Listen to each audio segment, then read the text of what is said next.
Oh, yes, coming in for a landing, the Cornbread Man Morning Show on the Wolf Nation Network. Excited to be here. Early morning for me. Woke up. Well, I was actually up and was asked to go do something. So I just made it an early morning. I didn't lay back down. Just stay ready for work and ready to go. We're glad to be here. Hope you watch First Light. I got a couple from the chapter, First Thessalonians chapter 5. One is pray without ceasing. That was today. Tomorrow, rejoice evermore. Absolutely. But we are going to do our verse this morning. That's just if you want to watch the devotion. If you haven't, you need to. First Light, Monday through Friday, 5:30 a.m. Saturdays at 7 live for 1 hour. Let's get our verse in. Been over a Bible many times like this, praying. Excuse me, this time in 2 Thessalonians. We've been doing some of our first lots in 1 Thessalonians. 2 Thess 2:15. Therefore, brethren, stand fast and hold their traditions which ye have been taught, whether by word or our epistle. Well, I've always loved, I'll say that you hear me say this a lot. There's a lot of I like all the word of God. I like the epistles. Absolutely. Some just hit me a little more. Like I love all of them. And there's things in there that I love. Thessalonians is one of those that I really like. There's a lot of great info in 1st and 2nd Corinthians. It's a lot to do with church, and it is in Thessalonians, but it just hits better for me. It's like Galatians. I just love that. Just love those two books. Find myself in Thessalonians a lot, though. So just a wonderful two companion books there. Not that long. You can read both of them in a morning, a little bit longer devotion. They're not that long. 5 chapters in one. I forget 3 or 4 in the other one, or whatever it is. But it doesn't take that long. And most people, if you're doing a Bible reading, you're going to be reading 3 chapters in the morning and 3 at night. Get you through the Bible in a year. So you could do that. You could do that in one day. You could take on. You could have one day. You could take on both Thessalonians. What a blessing! What a blessing! Hey, good morning. It is July the 9th, 6:05 Eastern Standard Time. Last night we got in a couple shows, PNN News, and talking about a lot of things with our Ron. We're going to touch on that this morning for a minute. Also sports, and we're going to touch on a couple things there in just a moment. Let's go first of all to birthdays.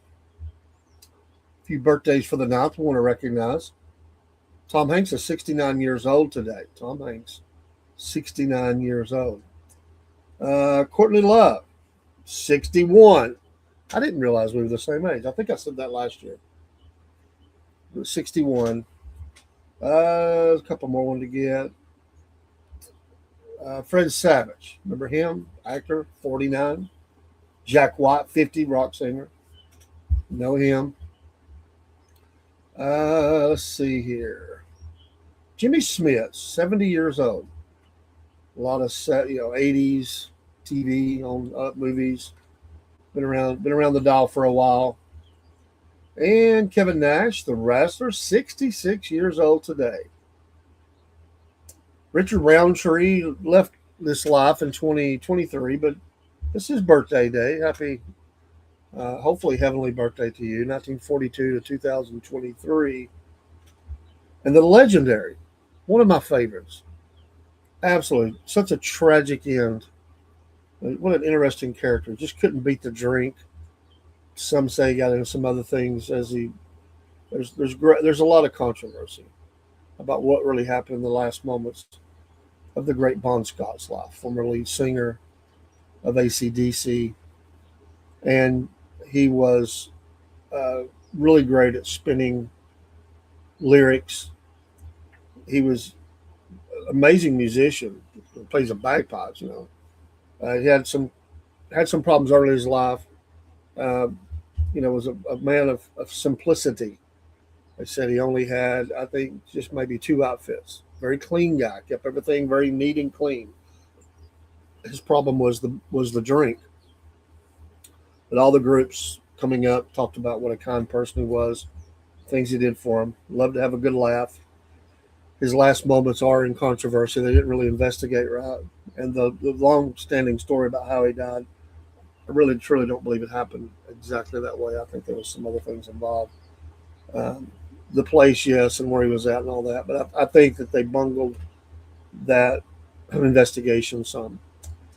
Anyway, my opinion, and I've read some things on it, and I agree with him. I think there was some other players involved at the end, but it was no doubt he had problems. The drummer for Cheap Trick, the not the current one because he left, Bun. He said that everybody could see it that he was headed downhill. 1946 to 1980. What a sad end. But don't worry, his songs lived on because I have no doubt, not just the ones he recorded, but the ones that he had lyrics for that they made songs of later. Yeah, we know what happened. We know what happened, but that's your birthdays for today. If it's your birthday, happy birthday to you. July 9th, baby. You made it to another one. Praise God. National Day today, National Freezer Pop Day. Those were always great these hot summer days like this. It was cheap. You could buy them at the store for hello from Russia. God bless you on the Twitch side. And but you would buy those freezer pops. You could get them. I mean, a box of them for a little of nothing. Throw them in. I mean, there's flavored water. Throw them in there and get them cold. We've even gave those out at work before. They're really a good quick. You got to get on them fast in days like this, so they'll melt on you. But they're a good. They're really a good treat. So National Freezer Pop Day. I'm trying to. I think the blue was my favorite. I like the banana. Was it? I don't remember what the blue was. Banana, maybe. Do I know any Russian celebrities? Well, probably not many, but I do know. God, who was the dancer that was from Russia? The dancer. I mean, I'm sure I know a couple. Not as versed in that as obviously you probably would be, but there are many. I mean, most of the ones I hear about are politicians or very rich people that are movers and shakers. They tend to get in the news a lot, but Russia's known for the arts and different things, and there's a lot of celebrity there. Um, but no, probably not a lot. Even though I try to stay up to date, I'm sure I'm way past. No, and I stay more in. I really pay attention more to, I guess, the politics of stuff, and I know a lot of the former leaders and. But there's been some over the years. I mean, there's some that have defected and came to America over the years from the region. I'm sure. I mean, back in the day, it was a big thing. Back in it was always. You don't hear much about that anymore. You used to hear about that a lot. There were some Russians, there were some Czechoslovakians, Romanians, Cubans. That happened still in baseball, and a couple other places. You would have the defection. A lot of times when they had maybe an Olympic event or some sort of a touring event, they kept a tight hold on them, but there would be those that would, they would break away and want to, defect and come to the United States. And it was a big thing at one time. I don't think that's as big as it used to be. I don't hear about it anyway if it happens, but that used to be talked about a lot. It still happens in the baseball world a lot with baseball players wanting to get to the United States to play in the major leagues and get away from their country and have freedom and all that. Cuba's one for sure. That still happens from time to time. Every once in a while, it's very hard. Very hard. A lot of these people pay people a lot of money, and sometimes that is a dead end, and it doesn't happen. They get ripped along the way. Sometimes they make bad deals too. But thank you for listening. What part of Russia are you from? I have someone. He's not a celebrity. There's a guy that talks to me every once in a blue moon, and I don't since. Podbean doesn't go live. I hate that. I used to do a lot of live radio shows from Podbean. I still put the shows there, but there was a guy that would call me from time to time from Russia. He was a security guard. We used to talk a lot. Today is National Chocolate Almonds Day. I mean, that's a good thought right there. I look like Leonid. Yakubovich. I will have to remember that and look it up. Because of the mustache, they tell me I look like Wilford Brimley because I don't have the same mustache he has. But that's interesting, Leonor. That's the first time you're the absolute first. You know, you come to the Wolf Nation podcast or the network we call it now, and you bring something. That's the first. I've never been said that I look like anybody Russian. I've always wanted to learn the Russian language, though. I think that was cool. So you get applause, but you know what? You deserve it. You deserve it because we don't always get that. But I will look that up. So what does Leonid do, or Leonid is that how you say it? Celebrity even. So I'll probably have a good Russian fat face or something. uh, National Almond Chocolate with Almonds Day, so that's one of them. Man, don't that look good? I'm gonna put that on the screen. Hang on. I gotta stop the screen and then start the screen. I don't know why it does that sometimes. All right, this looks good, man. That looks good right there. Boom. Oh, I love almonds anyway, and there are a few things that are good. I try to stay away from sweets. I eat a little bit, but here and there. But that looks good. That looks good. So we got that, and then it is National Cucumber Salad Day. Cucumber salad. I'm not into that. Some people are, and it's also National Raspberry Day. This looks good too. Let's see if I can put this one up. Hold on. It don't want to pull up the way I wanted it to. That one does not let me do it. So, there it goes. It was just delayed. That looks good too. That looks real good. Thank you so much for that. Well, we try. We have an upgrade coming. Actually, we have a lot of new equipment. We've got new boards, new mics, new headphones, all that. They're in the boxes that are scattered around the studio, and we got to put all that together this week. And we'll be on Roku here within about a week and a half. We should be on Roku, so we're working hard. Now, I want to ask you if you've ever heard of this day. I've never heard of this day, Scud Day. I think of Scuds. I'm thinking of the Scuds that were fired during the war with Iraq. Scud Day. Never heard of this in my life. But again, I'm an older guy, so maybe I just didn't hear about it. Scud Day, and if I scroll down here, it is an acronym for Savor the Comic, Unplug the Drama. So, savor the comic, unplug the drama. It makes sense that Scud Day is a day all about mental health, mindfulness, and the medical benefits of laughter, which I'm a big believer in. After all, it's too important to ever be taken seriously. Today, we turn down the drama and dial up the comedy.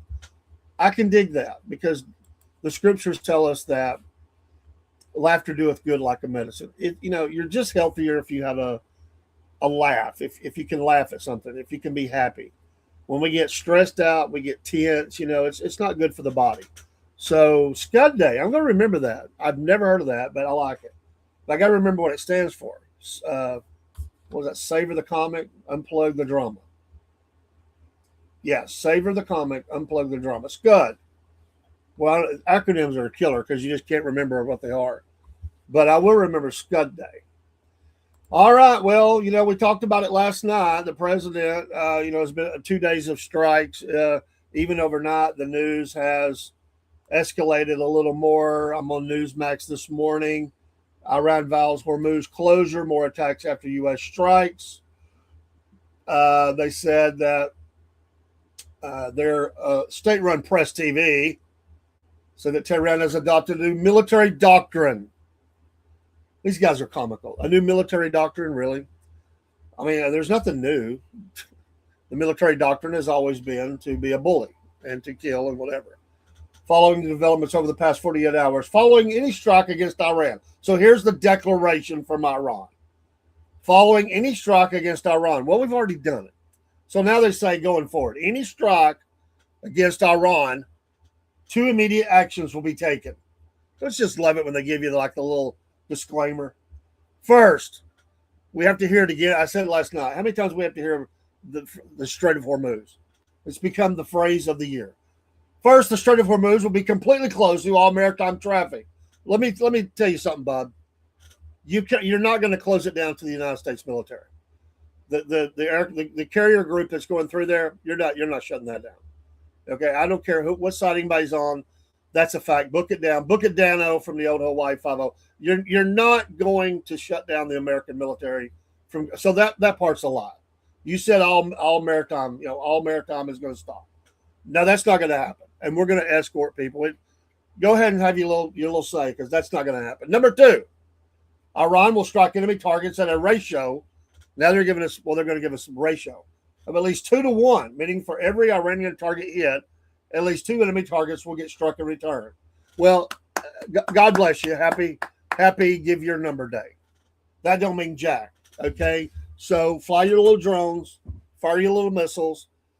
In the really grand scheme of it all, none of it has done that much damage. There's been some damage to some sites around the Middle East, but honestly, most of that has not been effective. So for here's what we can say back. This is what the president would say back. We have a promise for you, because you want to up the ante. Well, we're going to up it back. For every 2 that you fire, we're going to fire 8 or 10, whatever you want to say. So keep running the numbers. But we're going to tell you that 10 out of 10 or 2 out of 2 or high 90s are not even getting through. You can fire them, we're going to blow them up.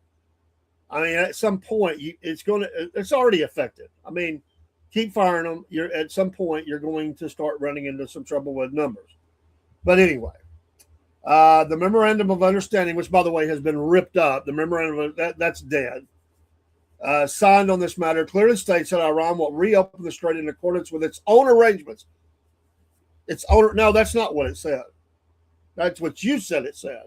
It's not what it said. It said that the strait will remain open. It's like they're playing games. Like, we said our arrangements. Their arrangements were they wanted to charge $1 million to $2 million per ship, depending on size, what flag was flying over it, blah blah blah. Therefore, Iran will not permit the establishment of any new route, meaning Oman, outside the framework of its own arrangements.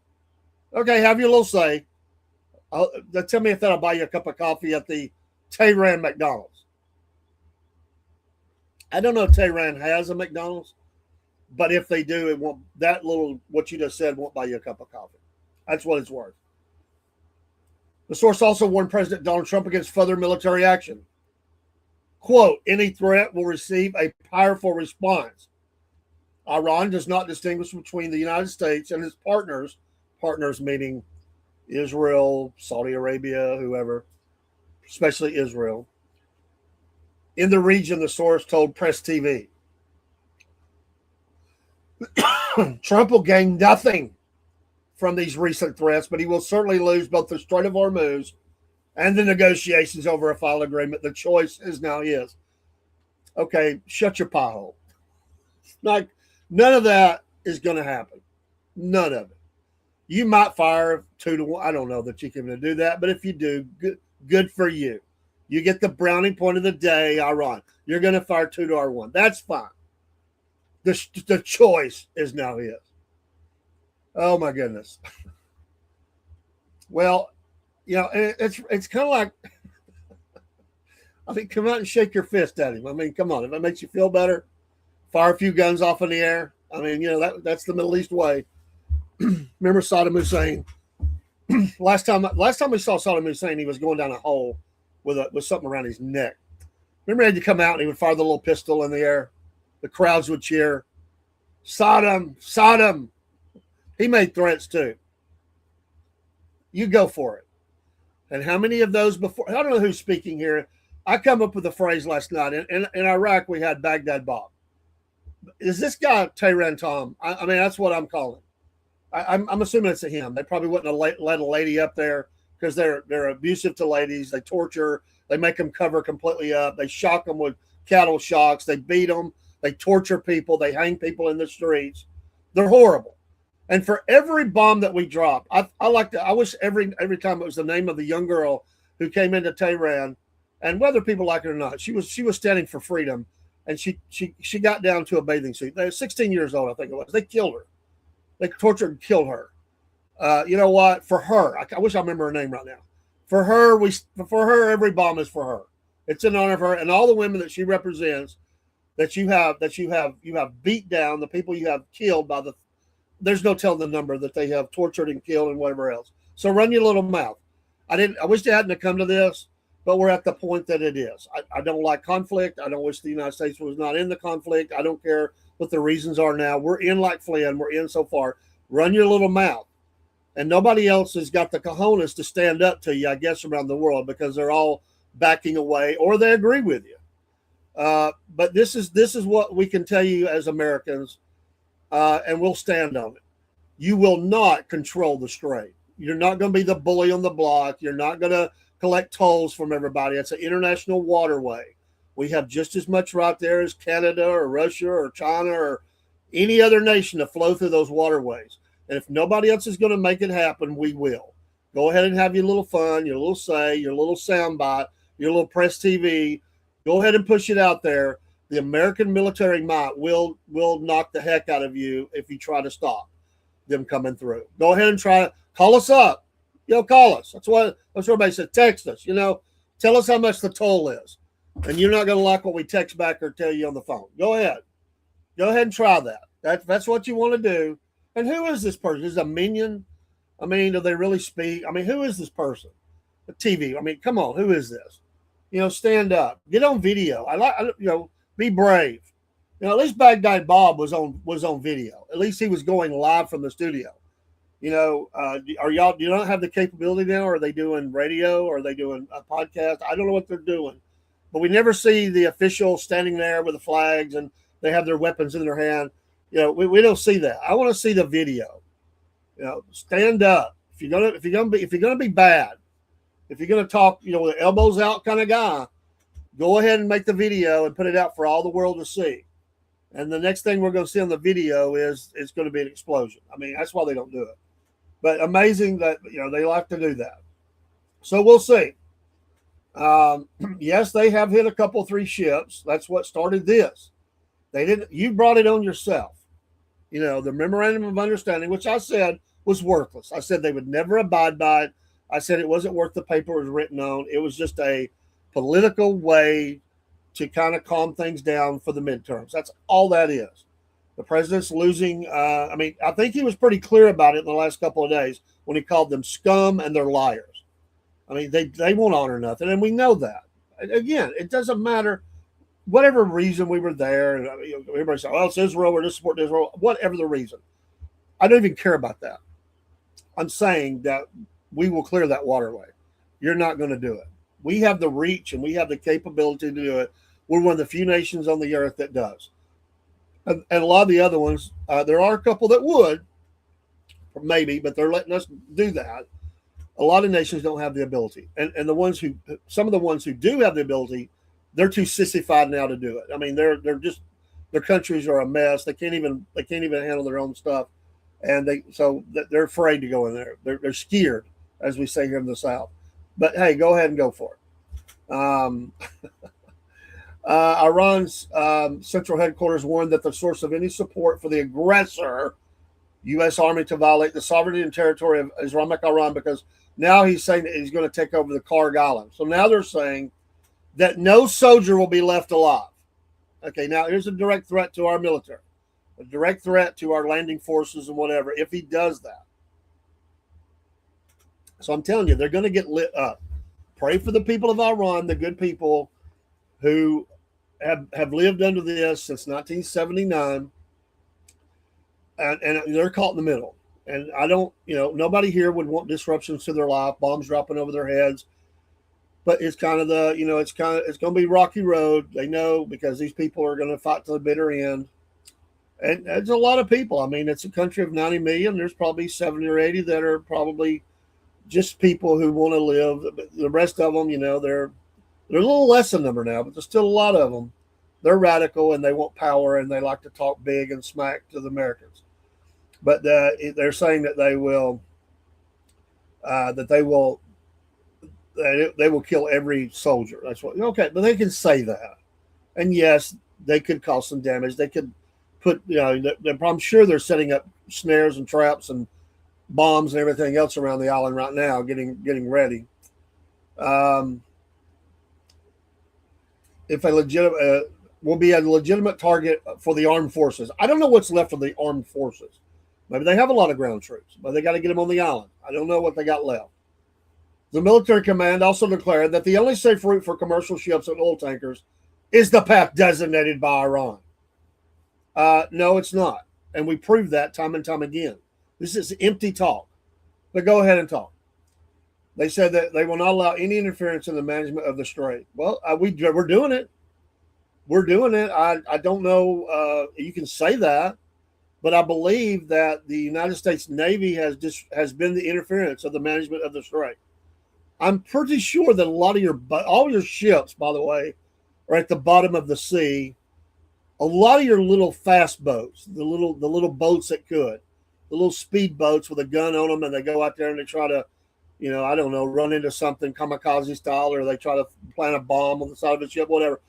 Probably a few hundred of those are now dust floating on the sea. I mean, we hit 60 the other day. I don't know what's left of your naval presence. You do have your drones and missiles. I don't know what's left, and you can make some more, but there's not much left for you to do with that. So I don't think you can do but too much interference. And we have the capability to not really just about almost anything out of the air that you have. You might get something there every once in a while, and you're going to pay dearly for it if you do. So, talk the smack. They accused Washington of repeatedly violating the Memorandum of Understanding. I believe that Iran broke that. I believe that, they broke that. And I don't really care, as the paper was worthless anyway. Major Memorandum of Understanding violations by the U.S. That's what they're saying. They're violating Iranian adjustments in the strait. Iranian adjustments. Does that mean you're charging now? Or because we sent those by Oman, we didn't go right close to your territory. By the way, there are territorial waters for Iran and for Oman, just like any nation. That's understood internationally but there's international waterways through there.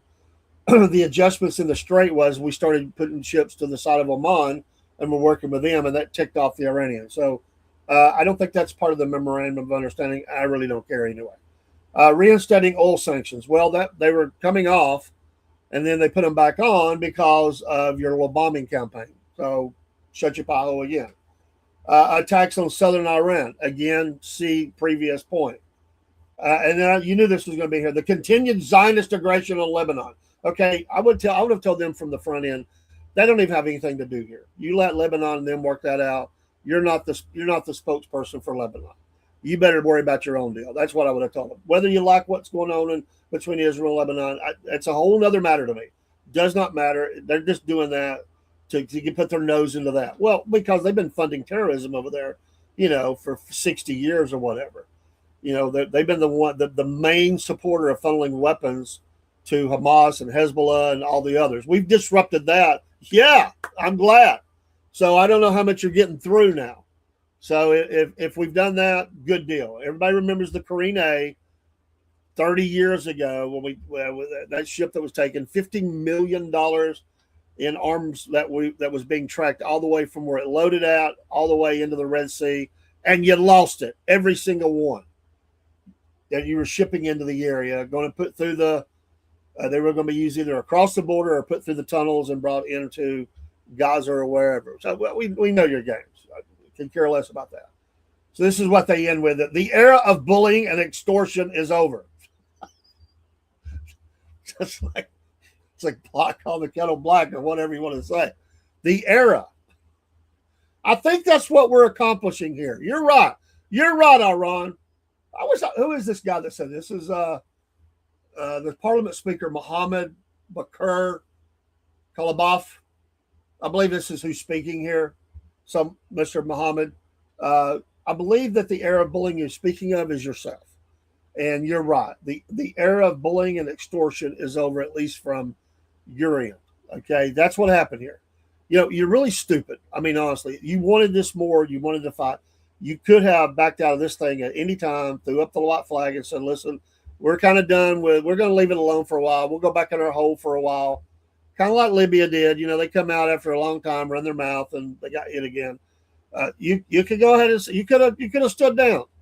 You could have been sipping margaritas on the coast. There's a lot of things you could have been doing a lot better, but you wanted to, put your hand into a lot of situations.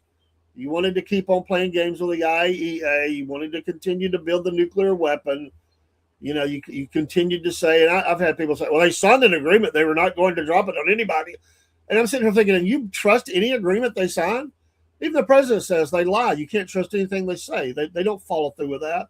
They just do that. It's a delaying tactic. All the experts who look over this, and whether it doesn't matter what they think about it, they will say this is a, now we're in. I mean, because they said they will say anything to delay anything, and that's the kind of the really honestly, that's the way of the region. Those entities will say anything to delay, get their way. It's their way. I mean, that's just part of the culture of that for these terror groups. They will say anything. Well, I mean, why are we going to trust terrorists? Dictators. I mean, they're not trustworthy. The only thing that they respect is power. And when you have an upper hand, you have leverage. At some point, they will back off because, I mean, unless you're as radical as they are, they may not be that smart. Most of them will back off enough. They still hate us just as much. They're not our friends. They're not anything over there. Even this group, the president's talking about taking Syria off the terror list and all that. They got a little good thing going on right now, but I don't doubt for a minute that they would turn on us in a heartbeat, given the chance to have leverage and upper hand. But you work with who you work with. And we've always tried to work with the one we could get some agreement with. So we've bounced back and forth of who we've worked with. At one time we backed Iran. At one time we backed Iraq. I mean, this thing has bounced all over the place. That's where your tax dollars went. They were, throwing money at these people over the decades. I don't feel sorry about their billions that have been frozen. I could care less. People say, it's their money. I don't care. Penalty. It's like Monopoly. You're going to jail. You're going straight to jail. You're not getting your money. We'll decide if and when. I promise you, I say they never get the $25 billion. I think that money should be given. They take that money and they give to terrorists, or at least their families, because after the terrorist has committed their crimes, they're usually dead. So they give money to their families. They've done this forever. The PA, the Palestinian Authority, does this. Egypt has done this. There's groups. So they've rolled through the streets collecting gold watches and wedding rings and everything to support terror. They give it to the families.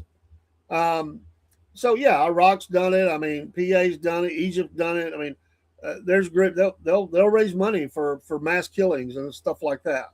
So I could care less about their $25 billion and whether they get it back. We're going to take it and we're going to give it to we're going to find a way to help support recovery for all of the ones that you have terrorized for decades. How about that? And we'll have the big, I wish they would have the big press conference, have the big video with a big fat check like they like to hold and say too, so-and-so would be for, terrorism. And we would be saying, thank you, Iran. Thank you for the check. Yes. We're going to give $1 million over here to this group, to these families, to this. Thank you. I do it every time and rubbing their faces in it. You're not getting the money back. You can cry all you want. You can run to the UN all you want. I don't care. Not going to happen. The money, I don't think it should go into politicians' or pockets or nothing. I'm saying it should be put in a fund. It should be managed to support anybody that Iran has done terrorist activities against. I think it should go to that. So anyway, take it. If you don't like what Israel's done, you want to support some Gazans and stuff and rebuild it. How about that? Take some of the $25 billion. They need rebuilding. We got to get something done over there. I mean, a lot of the people are drilled down in one area. I get it. It's bad. Well, how about that? We take the $25 billion, we go over and we call it, something rebuilding project, and we thank Iran for it. Thank you for the donation. We're going to rebuild. Well, we just turn it and go, oh, really? You don't like these people? We're gonna rebuild Southern Lebanon too. How about that? We take it and we have, we put an international body over it and say we're going to, we're going to get back the schools and the infrastructure, water, electricity, whatever it is. We're going to take the $25 billion and we're going to, start getting life back to normal in these areas that have been bombed so bad. How about that? How about we food programs, social services for the hospitals, get them up and running, plenty of supplies. There'll be no shortages. We're going to have plenty of medicines and everything. And every time we're going to say cha-ching, Thank you, Iran. The 25 billion is going to great cause. How about that? How about the people want to cry about whether it's their money? How about we just take it and give it to a good use, and we just make sure that people don't get it, put it in their pockets, and we help kids. How about that? We just help kids, the old, whoever people, get them some structures to live in, and start making life more livable and bearable for things that have happened. So there you go. And tell Israel we got to get this cleaned up. We got to go and start doing it, and just take their money and do it. Because anything Iran says right now, they don't really have the means to back it up too much. Unless you're rolling through Tehran, then yeah, they could take you and do bad things to you, because that's their country. And let's hope the people over there at some point, what? And I know it'd be controversial, but you know what? When you talk like this, we'll take a little bit of the 25 billion, and we'll buy weapons with it, and we'll funnel those to the resistant groups in Iran. We'll start arming them up. How about that? We'll start arming up the resistance in the country. There's a lot of ways we can turn this around, and you can go ahead and say what you want. That's my spill on it this morning. It's empty to me. It's laughable. It also makes me angry in many ways because this is not complicated. I'm sure it's for energy. Sure, there's all the reasons that we're over there, but you know what? We have a right to keep that waterway open. You do not have a right to charge the tolls through there, and you're not going to. And I would be doing the dancing on the top of the aircraft carriers as we cross over there. We'd do like what was this this scene, and what was the movie? Oh my gosh, with oh my gosh, where they raised up their Scottish kilts or whatever. I think we do that. It's the one time we break decorum and we let the United States Navy sailors stand on the top of the flat top, and we send them a message. I may be a little rough this morning, but that's kind of the way I feel about it right now. But I do believe, I'm serious as I can be. I believe that you take that, and I just think I just tell them you're not getting it back. It's too much now. There's too much. There's too much happened. And we've gone too far with this. Now you're making threats against our president. You're talking about how when he was over in Turkey, he was closer to us. Let's take him out. You're making threats to him. You're making a threat to every United States military person based wherever. You're making threats to our partners in the region. You're making threats to everybody. Not only threats, you're saying you're going to kill a lot of people, and you're going to double. You're going to sink us to the bottom of the ocean, whatever. Okay, yeah, let's talk. But you know what? You got to answer for that. You got to answer for the talk that you're doing. You got to learn to shut your face. You want diplomacy? There's a time for diplomacy. You want aggression? There's a time for aggression. You keep on talking this kind of rhetoric, and you're going to get what you get. They have the mess around saying over here that's kind of popular now. Well, that's kind of where this is at. I realize the whole Middle Eastern save face, talk tough, turn to your people and say, boy, we backed off the Americans. There's also a time that you get punched in the mouth, and literally and figuratively, you get punched in the mouth, and you find out what you find out. So you can only do so much. When you're starting to, if I'm going to tell you, if there's a coffin or coffins coming back home with flags over them because of you, and you've done that, you're going to pay a fat price for it. And I don't have any sympathy for you at that point. You have done it, and I just would hope that some families don't get caught up into it, but you deserve everything you got. You're the kind of people that would hide behind the families. You put them out front. That's the way of these bullies. They hide in the basements of hospitals. They want you to hit somewhere close to them so they can say that you're targeting the hospital and targeting the doctors and the patients and whatever else. They grab people. That's what they did. They've kidnapped people. They've held them. They've raped them. They've tortured them, and they put them out front. They're real brave people. I mean, they put out the innocent people. They put them out front. Just teenagers, old people, babies. They don't care. I'm talking about the terrorists. They don't care. They're not brave. They're bullies, and they will hide behind innocent people. They will do horrible things to them, and push them out front. So they're real brave. They're not honor bound at all on this. So you know what? You get what you get. So we'll just take the money and we'll use it however we want. We're such a country, we never do that. We always rebuild. We always give the money. We always do that. But I just don't. For people to say it's their money, I don't care anymore. I really don't care. I say the same thing. There's a lot of things I'm against. That there's an overreach by governments. I get it, seizing of property and all that. There's a lot that I don't like. But I'm telling you, for people that have harmed people, I mean, hurt. I don't have a problem with their things being taken, those assets being used, because a lot of times the victims, they get nothing. They just get the crime. They suffer. Their family, maybe it's injuries that they live with the rest of their life. You can sue them. They have nothing. It's all gone. It's all, they've all used it up or whatever. And so the family usually gets no help whatsoever. They catch the criminal, they put them on trial, they put them in jail, and that's great. But there's, even they sue them in civil court, whatever. They don't get nothing. It's rare that anybody gets any money out of that. So, if they took your car and they destroyed it or they burnt your house down, whatever they did, you're just out. It's always the victims who are paying. I say turn that around and start putting a fund in to help these victims. Take their assets and stuff when they have harmed people, and have the sales and all that. But don't put it into the courts. Put it into a victims fund, victims advocacy, and let's help the victims of this, who sometimes the ongoing after effects is almost just as horrible because they're struggling to survive. They need medical care they can't afford, whatever it is. Let's start setting up funds for that and having some oversight into that. Again, no fraud, and being able to have at least give some money to the victims who suffer in things like this. The ongoing, these cowards who have built like bombs and they go into pizzerias and stuff like that. People having pizza, just a street side cafe, or they're riding a crosstown bus or just headed to school or work or whatever they're doing. And these idiots come along, these evil people that come along, they blow it up. For those that die, their suffering's over. And it's a sad thing. But many times it's the injuries. I mean, they load these things with shrapnels and it just rips and tears. And these people have ongoing medical situations for the rest of their life. And many times there's no help for them. And a lot of times they exhaust all their, whatever they have. And it's not only just the physical, but the emotional trauma of what they're going through. I mean, think about that. Your normal day interrupted by tacks or nails or whatever it is that's flying at you and ripping through your flesh. And we need to help people like that. And then we need to take every time. We need to take.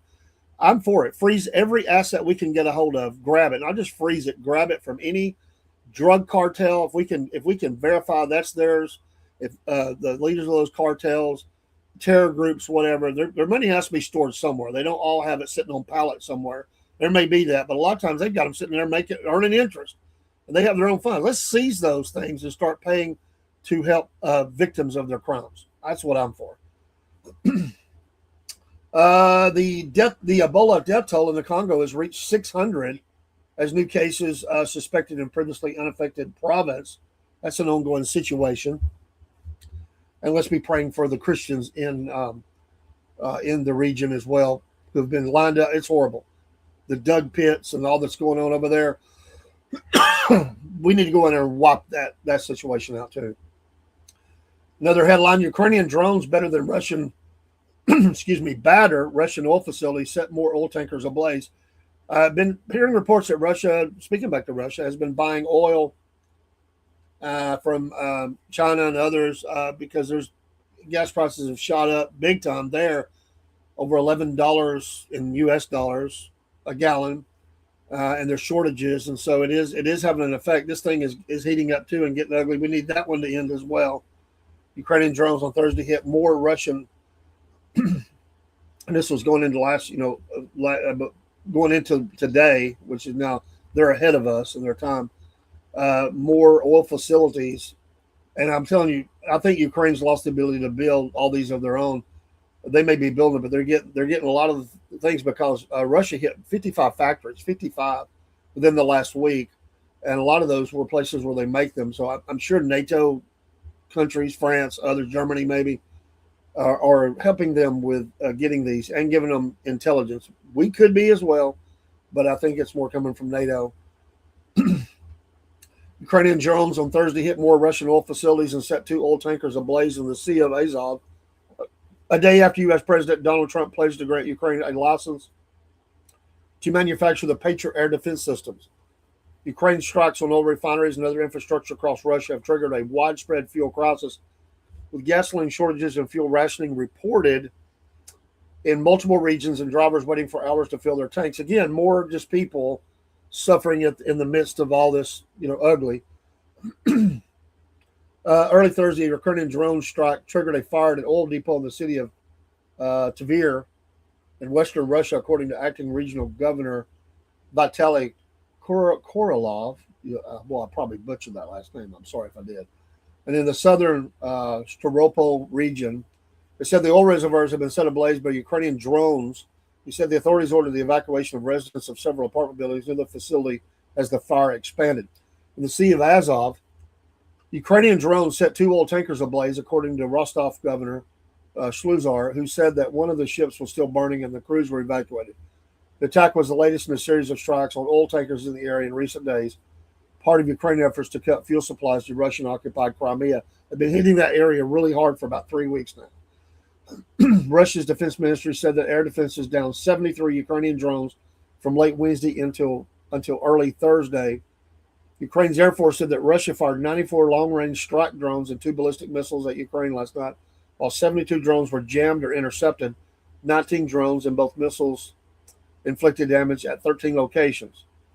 During Wednesday's meeting with Ukrainian President Vladimir Zelensky on the sidelines of the NATO summit in Turkey, Trump said the U.S. will give Ukraine a license to make Patriot air defense systems to counter missile attacks from Russia in their more than 4-year war, a huge coup for Kyiv, which has long requested the technology. That didn't get a lot of airplay. I didn't heard about that. I'm almost a little surprised, but the president is bending here. I think his frustration that he can't get Russia to back off. But it is a big deal, and that will not be met kindly by Russia. They'll be very angry about this. I haven't been able to verify. I've heard that Russia come in and got some of their diplomats and just evacuated them to Russia. Don't know if that's true. If anybody knows that's true, let me know. The tone of the meeting was markedly different from an earlier meeting at the White House in February of 25 when Trump berated Zelensky on Wednesday. He praised the Ukrainian leader's willingness to reach a deal to end the war, saying he has done an amazing job and been very effective. So he's worked the Russian side of the street. Now he's trying to work the other side. It would be nice for it to end. The 3-month war, 3 to 6 month war that's turned into more than 4 years of war, carnage, suffering by both sides, and mainly those cannon fodder soldiers on the front lines who have been mowed down by the droves. This is going to be a whole generation of people that never happened because their lives have been ended. Over 1 million casualties at this point. No doubt, maybe 1.5 million by now. I mean, there's the death. People that are just not going to be there anymore. There's also the injured that will show its effects in in generations to come, and that's just the bad part of this. That you hate that it happens because there's war. What was the line from the movie? War means fighting, and fighting means death. There's some kind of line like that. Men die. That's what happens in war. Men die. I think it was from MASH. Because Hawkeye couldn't save the guy, and he basically was his leader, commander was telling him, "Listen, they didn't teach us about this and all a command school or whatever." I mean, he said something like that, but basically, it's what he does know is that you can't save them all. Their injuries are too bad, as much as you'd like. It's a pretty powerful scene in that one. They use comedy as anti-war, and I get it. I don't like war. Nobody does, I would hope. But that was a pretty powerful episode where Ron Howard plays the young guy who's using his brother's ID to fight to impress a girl back home. He gets him arrested and he said, "I hate you." And Hawkeye says, "I hope it's a long, long hate," meaning hope you live a long life. Go home and live your life. So he was over there trying to impress a girl and kill people, and it's a bad deal. And he'd already been injured. So anyway, a little bit more there. Another China sends nuclear missile message as U.S. looks elsewhere. China's test of a long-range submarine-launched missile is a stark demonstration of its growing military power at a time when U.S. attention is primarily focused on the Middle East and the Iran war rather than Asia. You got to keep an eye towards China always, always. So Not surprising. Australia agrees to sell uranium to India, ending a long stalemate. Um, U.S., South Korea, and Japan reaffirm North Korea denuclearization goal. Be a nice goal. Don't know if you can get there. Maryland man gets 15 years for ISIS support plot. A few other little things here. So we will see. I want to go back. Keith Kellogg has been someone who has spoken on TV a lot. Um, Retired Army Lieutenant General Keith Kellogg. He had this to say about the Middle East situation: that the president should abandon diplomacy with Iran, demand access to its nuclear program, and consider military options, including seizing, yes, Cargill, calling it the Tehran regime's economic lifeline. He said that Trump has exhausted diplomatic options. The president's right. He gave diplomacy a full shot. Give him full credit for that. He's finally been a president that has done something about Iran. He argued that negotiations are over. We should probably call it a while ago, but we gave diplomacy a chance. He outlined what he described as a three-part strategy: sending international inspectors backed by American advisors to secure Iran's enriched uranium and centrifuges, ensuring freedom of navigation through the Strait of Hormuz by military force if necessary, and warning Tehran to stop supporting proxy groups and threatening neighboring Gulf states. Hello, Barry. We're going to get your enriched uranium. We're going to get your centrifuges. This is what retired General Keith Kellogg said that we should be doing. We are going to open up the Strait of Hormuz. This is basically what I said. We're going to do it. We don't care what you say. And if you damage any of those ships, we're going to take your frozen assets. I say we take them anyway. You heard my what I had to say about that a few minutes ago. I say take the money and use it for good. And yeah, any damage that's done, certainly for us as well. He also called on Iran to stop supporting Hamas, Hezbollah, and the Houthis. That's over with. Lay off your neighbors, he said. Discussing reports that Trump's considering seizing Iran's Cargill, the country's primary oil export terminal. He said any operation would involve limited objectives rather than an invasion. When you talk about boots on the ground, you're not talking about invading Iran. You're talking about taking very strategic targets. We can take it. It's 16 miles offshore. And I agree. I think that's probably something that we could do. And that would apply more pressure on the regime. You're taking their economic lifeline. If you ever start taking away their economic lifeline, it starts to affect the people. He also suggested that we should support a provisional Iranian government if the Iranian people seek regime change. If the people want to change, they'll have a provisional government they can go to. Set it up on Cargill. How about that? Set it up on take it over, set it up on Cargill and call it the new leaders of Iran. Throw it in their face. This is the new government of Iran. We're waiting on you guys to be either stand down or be dead. I mean, that's really your options. And I would encourage the nations of the world that will listen. There's some that won't. I would encourage them to begin dealing with the new, and I would set them up and start, doing some things, acting like a real government, because it would be. And then until such time that the people can have a vote. This is your government. These other people we don't recognize you anymore. You can say whatever you want. We support the people. We do not support you. I would do it. I'd just throw it in their face right there.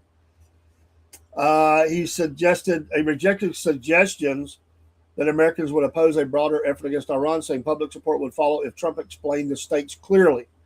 He's changed the dynamics of the Middle East for decades to come. He's eliminating a potential future nuclear power. I think the American people, when he explains it to them that way, they will support him. Asked about Trump's decision to fly home from Turkey aboard the previous Air Force One instead of the Cutter jet, there were threats on his life. He talked about it. We talked about that last night on PNN News. He dismissed speculation that reflected renewed security concerns regarding Iran.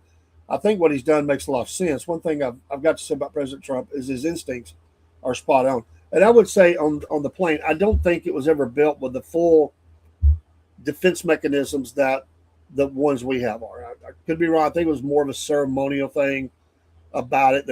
He's left over for the troops to visit. It'll be set up like the Elvis planes one day. That plane will probably sit in front of the Trump library one day. I can almost guarantee it. That will be something you tour a long time from now. Barry says the threat is embedded with the people of Iran that keep calling to the regime. It's just embedded people. Well, there's millions of them, and there's a lot of people in there. I mean, it is, and so that's the hard part. But I would not deal with that fascist, commie regime ever again. I mean, they're liars. He's right on that, and you can't deal with them. I'd set up a new government, and I would say we're dealing with them, and we don't recognize you, and you're on borrowed time. As soon as we can get you out the door, you're out the door. But I agree. Said it seems like they're going to have to go door to door and move the threat just like Sherman did. Well, and that may I think in the end I think, and my comments earlier, Barry, was that, and I know people are not going to like it, but I'd take the frozen assets. So this is what I said. I said use it for good. Set it up to support people and who have been terrorized by Iran through their proxies. The people of Gaza, the people of southern Lebanon. Let's start helping rebuild. Use the money there for schools, hospitals, supplies, all that stuff. I would do that with it. Secondly, I would take, because of this, I would take it to help fund and support a new government, a provisional government that has its own ability to, have facilities. And I would, they would be part of their land. I mean, they would be in the country, so to speak, even 16 miles offshore. That's Iranian soil. I would set them up there. It may not be the best place, an industrial place, but we could set up something. And I would start putting that very official and get nations to back that. And I would use that money as part of that so that they have their own way to start making some decisions and things like that. And I would take oil, because you have cars, you have ways to get oil, and you could fund the rest of it with the oil sales that you now are doing in support of the new. We don't take the oil, we don't take the money. You let it be funneled in back to this new government. I mean, yeah, they're going to be ticked off, but they're ticked off anyway. They're saying mean things and ugly things. I mean, I really don't care. At this point, I don't care. They're making a lot of threats against American soldiers, American people, the American president, Americans in general. I really don't care what they have. I'm talking about RGC. I could care less what they say. And I do pray for the people. It's just bad. It's not good. It's not fun. But it's a bad situation that they make worse by the day. And we don't have, we just can't leave it. We're not paying the toll. You're not stopping the American Navy from going up down the strait. We're not doing it. It's not going to happen. Say what you want. In fact, until we have, for any tankers that they have, I would do the flip. I would charge the toll on them. Yes, I agree with Trump's idea to take their money and rebuild their country with their assets. Yeah, we could take that money. I mean, it's a start. It's a good heck of a now start, and start doing some things, doing things positive. Those are goodwill kind of things to start putting things back together and help people. Because there are people suffering. There's people suffering through all this, and I just think it would be a good way. Thank you, Miss Jamie, for the light. I think it's a good way to start doing some things positively. Listen, what we're doing. There's no way we can go forward with this group. Not one way we can go forward. There's nothing we can say. Diplomacy's over. I agree with the general. No more meetings. I mean, if you can send your diplomat, we'll keep somebody over there in Pakistan. Or we'll keep somebody over there. They can sit and drink coffee and talk about the good old days or talk about what they would like. But that part's over for right now. Barry goes on to say, for example, food and materials we can give back to Iran comes from our nation funneling the money back to us. Yeah, absolutely. But again, help people on the ground, food, medicines, start, getting things like that need, because that's suffering. People are suffering, and suffering is suffering. I don't care who you are. I don't care if you're Iranian, U.S., Russian, Congo. I don't care. Human suffering is human suffering. Find a way to alleviate that, or at least, make it as less as you can. And, I just think you do it, but we don't give it back to them. We don't write the check, so to speak, or open up the funds or whatever, because they're not going to use it for the people. They're going to use it for terrorism.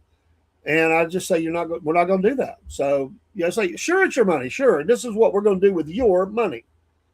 But you can't be you won't play good with the rest of the nations of the world. You're the bully on the block. They call us the bully. I don't care. You're the bully. We've seen what you've done. You're getting punched in the mouth time and again. You don't like it. You gotten used to getting your way over there, and everybody cows down to you. Well, not anymore. Not anymore. It's went too far now. I'm like anybody. I was willing to give the MOU. I was willing to give it some possibility here. The MOU, yeah, possibility. But they didn't want to play ball with that. So that they say we broke it. Look, they blowed it up. They weren't going to abide by that anyway. To heck with them. And but I do have a new name. I know you remember this, Barry. Baghdad Bob. I'm now calling whoever the spokesman is, and I'll call him Tehran Tom. So whoever that guy is that's speaking, he's I don't know what he is, for the press TV in Iran and Tehran. It's Tehran Tom. That's what I'm calling. You'll be back in the situation where Biden we're in on October 6th, you release funds, and then October 7th happens. Yeah, exactly. And they will continue to funnel these resources into the hands of killers. Um, I get people don't like what Israel's done or whatever, but I have no love for Hamas. I have no love for Hezbollah. These are terror groups. They inflict harm. They're not a righteous organization. They're not for the people. They're the kind of people that hide behind citizens. They're the kind of people that kill their own. They don't care. So if you're gonna say, and I don't say I believe that. I know Israel has its faults. Every nation does. Israel, but I'm gonna tell you what. You punch them in the mouth, they're gonna punch back 10 times as hard. That's what they do. They have long memories, and they're gonna, I get it. You may be calling them the bully in the region. Okay, fine, but who keeps firing the missiles over the borders? I don't think that's Israel if they're doing it. But people get mad. They get really angry right now. There's a lot of anti-Israel, anti-Jew. I get it, but nobody should ever be trying to prop up Hamas and Hezbollah as some kind of a righteous organization. These people have killed innocent people. You're not fighting. We're not talking about soldier fighting soldier. They go in and rip women and children, and they do unspeakable things. And there is no honor in that. I don't care who it is. If you're going in and you're kidnapping people and you're doing those kind of atrocities, you have no honor left. Okay, so where Hamas swoops in and attacks Israel again or some other terror group, and that keeps the thing stirred up too. It really does. It helps funnel the war machine too. I get it. It's all used. It's all the same old song and dance as Aerosmith sung about. We understand that you hear about the Potomac two-step. This is the Middle East dance. That's what happens over there. And we have been involved in that game for a long time. And we're playing off of each other. And I don't like us having to be in there. But again, on the straight, for sure. If we're going to be the only one to do it, I'm okay with that. We're not letting the bully. I remember there's a scene in, I got to get off here, but there was a scene in a John Wayne movie where he wasn't going to get involved in it. Remember that? What was that movie? It was, I'm trying to remember. And they were somebody, two guys fighting. They were going to hang a guy. And he's aiming down. He said, no, not going to do it. I'm not going to get involved. I'm just going to let them handle it. It's between them. And then the guy turns around, he slaps the kid. And his little dog, I think, growled. He's like, oh, man, why did they have to do that? It's like, okay, I'm getting involved. He goes down there and makes the deal for the sheep and whatever, because they like him because he's a sheep herder. By the way, the great Jim Davis was in that scene. He played the daddy in the TV show Dallas. He was a bit player in Westerns forever. I loved him. I just wish he could have been even a bigger Western star. I think he had that ability. Loved his voice, his attitude. He was great for it, that gravelly voice he had. But he was in that scene. He was the bad guy in that scene. He played a lot of times. He played the bad guy. He played some. I've seen him play on Gunsmoke and some good scenes. But he was the bad guy. Well, that guy could cuss in real life for the best of them too. He liked to bend the elbow a lot, and he liked to cuss. But he was an interesting character. The great actor Jim Davis unfortunately died of a brain cancer. I think it was brain cancer, way back in the. Right around 80, 81, something like that. That's why he left the show. He was sick and he died. Very sad. It took him downhill. He was a great actor, but he finally got to be a star. He was a star because of that show. But yeah, it's like, okay, I didn't want to be involved. I wish we wasn't involved. But it's like now, the things they're doing and what you're saying to us. Okay, you're threatening us now. You're gonna do what to our president? You're gonna do what to our military personnel? Okay, now you've kind of got me more supportive now of what we're doing, even because I don't like the bully on the block, So okay, you get what you get. So anyway, I gotta go. It's been a fun show. We'll be back on tonight with Biscuit Boy. 6 p.m. Eastern Standard Time. At some point this week, I've got to get all the new studio equipment up. I'm hoping not to be down but a half a day. But it won't take me maybe an hour or two to get everything put together. But then we got to do sound test and all that. I don't think it'll be that bad. I think it's pretty standard. I've done this a little bit. But we got to get used to the new board. And that's going to be the biggest thing is getting used to that. We'll probably just dial it in to where we feel good at and go live and test if it's good. We'll go with it. Then we'll work on that as we go. So we've got all that stuff in place. And the new Roku channel should be up in a week or so. We've loaded a few things up into our dashboard. We're waiting on them to tell us the app is out there on the Roku channel. We're very excited about this. And we're also working with another company. We got another meeting with them by the end of the month. They'll be working on even making things even better for us and for you as well as the watcher. And the last phase will be really high dollar cameras in the future. That's going to take just a little bit, an expansion of the studio. We're going to have to double in size, believe it or not. So we need to start making some money. In saying that, go to our Substack and become a paid subscriber as little as $4.17 a month, rather. If you pay by the year, $5 a month, and that helps. We put programs there that you can't see anywhere else, like Just How Big a Boy Are You, and some other lives and behind the scenes stuff that we're fixing to really put up there. And I think we have 6 episodes of Just How Big a Boy Are You. It's the only place you can see that show. If you become a free subscriber at the Substack, you'll watch one of those for free. It gives you the option. And I want to thank those Biscuit Boys now paid subscriber and supporting in. We also have some merch items in. The studio will have more. We're going to have we have our online store. We're adding to it, but we're also bringing in items for the local people here who would like something we have it on hand. Hats, mugs. This is one of those mugs right here. I drink out of it every day with our banner logo, and it's got the green. We got a red one on the way for you Georgia fans. Again, I just like having them on hand. People ask us all the time, do you have this? We had to revamp some stuff. Of course, our coffee. Oh, we love our coffee, the Wolf Nation coffee. We keep it in the studio and drink it every day. And it is great. I can say that. I've tried so many flavors. We'll have a new contest going on. We got to get it together, and we got to announce our winner. We're going to pull the name tonight for June's winner, and we'll run it for July. And it'll be tied into our Substack. And as soon as the Roku's up, getting some subscribers there and followers, we'll be doing more contests. Anyway, have a great morning. It's happy Thursday, and make today yours. Encourage somebody today. Pray for us. We'll pray for you. Pray for our men and women in military. It's horrible. I understand what parents must be feeling right now as these operations continue. It's very dangerous to put planes in the air, and helicopters, planes, whatever. Just normal flight time. Putting those things there it takes a lot of money, a lot of training, a lot of parts changes. They go through parts pretty quickly. We need to pray for them. Those operations off flight decks, they make it look easy. It's not. And just pray for it because, they could get a lucky hit. It could happen. So we pray that it doesn't. Let's pray for our men and women in the military. And women pilots now. It's really changed. It's good. But it would be horrible to have any soldier, but especially a female, have to crash down, which we've seen. And thankfully, we're able to get them back pretty easily. But by the way, I love that. That girl have her own show. She's pretty amazing, the one that crashed down, how she was acting. She just took it in stride. I love it. Take care. We'll see you next time. Be tonight.